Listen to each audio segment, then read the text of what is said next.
Hello everyone, in this video we will learn how to forward an email.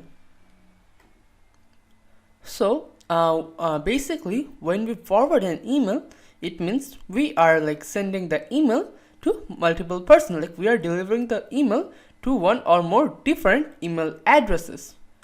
So to learn more about the email forwarding, you can come back here later.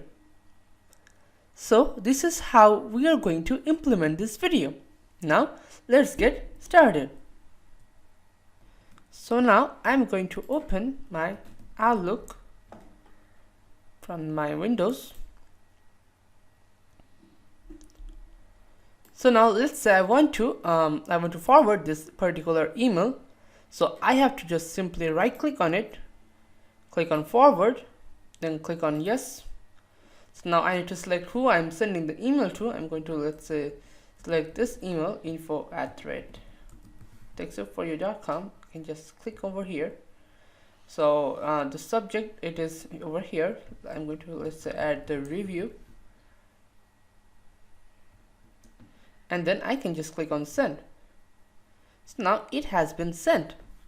So this is how you can forward an email. So now let's have a look at the summary. So in this video, we have covered how to forward an email in Outlook. Thank you for watching.